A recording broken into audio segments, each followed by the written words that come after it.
Sa bawat bara na parang bala at bawat banat na parang suntok sa sentido, isa lang ang pangalan na laging nauuna sa listahan, ang mga hari ng flip-top si Looney. Pero tanong ng marami, anong meron sa kanya? Bakit sa dami ng sumubok, bihira ang nakalusot? Anong klaseng estilo, diskarte, at sikreto ang meron siya na hindi basta-basta makita sa kahit sinong MC?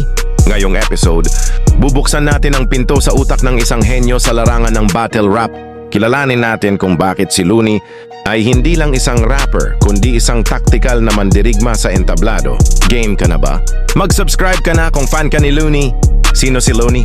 Si Looney, real name Marlon Peroramas, ay isang batikang MC na kilala hindi lang sa flip-top, Battle League, kundi pati na rin sa hip-hop scene ng bansa. Mula sa grupong Stick Figures kasama si Ron Henley, si Looney ay kilala sa kanyang malupit na liriko, teknik, at pagbitaw ng mga salita na may matinding tama. Bakit siya dominante sa laban? 1. Lyrical na lalim at teknikalidad. Hindi lang basta pa-rhyme si Looney. Yung mga linya niya ay puno ng double meaning, multisyllabic rhymes, metapora, at complex wordplay. Marami siyang binibitawang linya na kapag inisip mong mabuti, may mas malalim na mensahe. Halimbawa, yung mga punchline niya, kahit minsan simple sa surface, may layered na kahulugan kapag binusisi. 2. Delivery at timing. Isa sa mga pinaka-polished na delivery sa flip-top. Marunong siyang mag-control ng energy, mag-pause sa tamang oras, at magbigay ng emphasis kung kailan kailangang suntukin ng linya ang utak ng kalaban at audience. Parang alam niya kung kailan dapat humataw at kailan tatahimik para bumigat ang impact. 3. Crowd control at presence. Kahit gaano ka-hype ang kalaban, kayang-kaya niyang ibalik ang atensyon ng crowd sa kanya. Madalas siyang composed, may aura ng kumpiyansa pero hindi hambog. Tila meron siyang aura ng veterano at yun mismo ang nakaka-pressure sa kalaban. Anong mga skills ang tinatago niya sa laban? 1. Freestyle abilities. Bihira gamitin, pero kayang-kaya ni Looney mag-freestyle on the spot.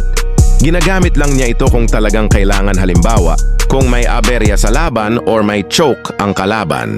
2. Angas na may lalim. Hindi siya palasigaw o palamura lang. Minsan, tahimik lang pero yung intelligence at sarcasm sa mga linya niya ang nananapak. May mga laban siyang parang hindi siya todo hataw, pero patay na patay pa rin ang kalaban dahil sa wit. 3. Versatility. Kayang mag-adjust sa estilo ng kalaban.